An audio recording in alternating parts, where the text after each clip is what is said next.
اور ایک حدیث کے اندر آتا ہے کہ جو شخص شب قدر کو 2 رکعت نوافل اس طرح ادا کرے کہ سورہ فاتحہ کے بعد 7 مرتبہ سورہ اخلاص پڑھے، اس کے بعد سلام پھیر کے کہے استغفر اللہ و اتوب الیہ، اور یہ 70 مرتبہ پڑھے بعد میں، تو اپنی جگہ سے اٹھے گا نہیں کہ اللہ اسے بھی اور اس کے ماں باپ کو بھی بخش دے گا، یہ اللہ اسے انعام عطا فرماتا ہے۔ انشاءاللہ بعد میں ہم اس کا اہتمام کریں گے، اور بھی نوافل وظائف اور مختلف جو ہیں وہ شب قدر کی برکتیں اور فضیلتیں ہیں۔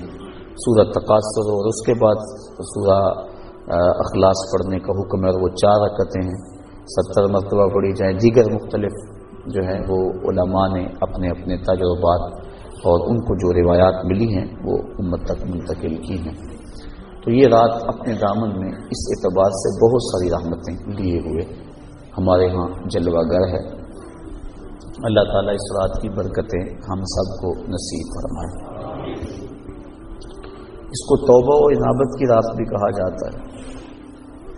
جب انسان جاگتا ہے اس رات میں تو اللہ تعالیٰ جل شانہ ما قبل کے سارے گناہوں کو معاف فرما دیتا ہے۔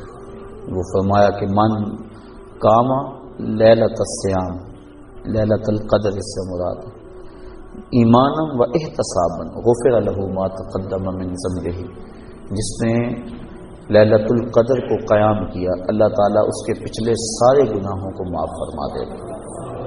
ایمانا و احتسابا، 2 شرطیں ہیں، ایمان کی حالت میں ہو اور دوسرا اپنے نفس کا محاسبہ کر رہا، کیونکہ اپنے نفس کو محاسبے میں رکھنا چاہیے، اس کو بے لگام نہیں ہونے دینا چاہیے۔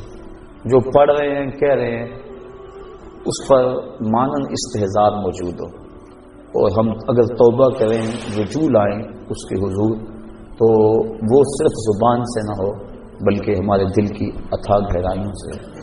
فرمایا کہ التائب من الذنب کمن لا ذنب له والمستغفر من الذنب وهو مقیم علیہ کالمستہزئ بربہ، جو گناہوں سے توبہ کرتا ہے وہ تو ایسا جس طرح اس نے گناہ کیا ہوا ہے، اور جو توبہ کرتا ہے استغفار بار بار پڑھتا ہے، استغفر اللہ کہتا ہے، لیکن وہ گناہوں کو چھوڑنے کا ارادہ نہیں پاتا اپنے اندر، جمع ہوا ہے گناہوں پر۔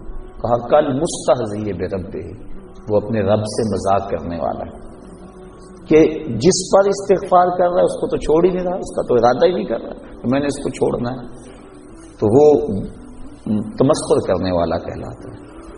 تو جو ہم دعا مانگتے ہیں، جو ہم کہتے ہیں، مانن اس کا استحضار ہونا چاہیے، اور جو ہم اللہ سے وعدہ کرتے ہیں اس وعدہ کو پورا کرنے کی کوشش کرنی چاہیے۔ برکت نہیں۔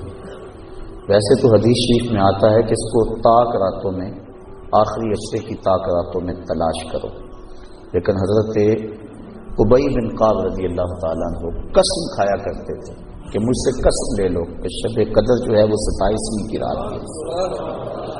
حضرت بایزید بستامی فرماتے ہیں میں زندگی میں 2 مرتبہ شب قدر کو پایا ہے، اور دونوں مرتبہ 27ویں شب کو ہی پایا ہے۔ حضرت ابو الحسن ایک بزرگ ہیں، وہ کہتے ہیں جب سے میں نے ہوش سنبھلی ہے اس وقت سے لے کر اب تک ہر سال میں شب قدر کو پاتا ہوں، اور میرا تجربہ یہ ہے کہ اگر پہلا روزہ پیر کا ہو تو شب قدر 21 تاریخ کو ہوتی ہے، اور اگر پہلا روزہ جمعرات کا ہو تو شب قدر 25 تاریخ کو ہوتی ہے، اور اگر پہلا روزہ جمعے یا منگل کا ہو تو شب قدر 27 کو ہوتی ہے، اور اگر پہلا روزہ جو ہے وہ اتوار یا بدھ کا ہو تو شب قدر 29۔ اس کی رحمتیں بازو پھیلائے آواز دیتی ہیں بندے کو کہ کوئی ہے بخشش مانگنے والا، کوئی ہے رزق مانگنے والا، کوئی ہے سوال کرنے والا، میں اس کی جھولیاں بھر۔ ہم تو مائل بکرم ہیں، کوئی سائل ہی نہیں، راہ دکھلائیں کسے، کوئی راہ روے منزل ہی نہیں۔ صرف 4 اشخاص ہیں جو اس رات محروم رہتے ہیں۔ ایک عادی شرابی، شراب کا رسیہ، دوسرا والدین کا نافرمان، تیسرا قاطع الرحم، خون کے رشتوں کو توڑنے والا، اور چوتھا وہ شخص جو سخت دشمنی رکھنے والا ہے، اور سخت دشمنی اس کو کہتے ہیں جو 3 دن سے زائد ہو۔ کیونکہ مومن جب ایک دوسرے سے ناراض ہو جاتے ہیں تو 3 دن سے زیادہ ناراض نہیں رہتے. تو جو 3 دن سے زیادہ ناراض ہیں ان کو سخت دشمنی رکھنے والا کہا جاتا ہے. تو اس رات کی جرمٹ میں، اس رات کے حسین لمحوں کے اندر یہ 4 بندے اللہ کی رحمتوں سے محروم رہ جاتے ہیں. اگر توبہ کر لیں تو اللہ تعالیٰ جل شانہ اس رات کا حصہ ان کو بھی عطا فرما دے گا. اس رات کی جرمٹ میں اللہ کی بے پناہ رحمتوں کا نزول ہوتا ہے. اتنی رحمتیں اترتی. امام قویری لکھتے ہیں کہ روئے زمین کے تمام مسلمانوں میں ان رحمتوں کو تقسیم کر دیا جاتا. رحمتیں پھر بھی بچ جاتی. جتنی فرشتے لے کر رحمتیں آتے ہیں وہ رحمتیں سب کو دینے کے باوجود بھی رحمتیں بچ جاتی ہیں.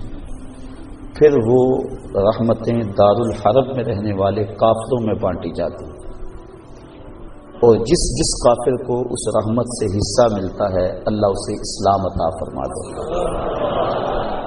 یہ جو آپ آئے دن سنتے رہتے ہیں کہ فلاں عیسائی مسلمان ہو گیا، فلاں ہندو مسلمان ہو گیا، تو امام قویری آپ لکھتے ہیں، آپ فرماتے ہیں یہ شب قدر کو آنے والی رحمتیں ہوتی ہیں، مسلمانوں کی جھولیاں بھر دی جاتی ہیں، اور پھر اس کے بعد جب رحمتیں بچ جاتی ہیں تو وہ دارالحرب کے اندر رہنے والے کفار کو بانٹ دی جاتی ہیں، اور انہیں اللہ پھر بعد میں ایمان عطا فرما دے.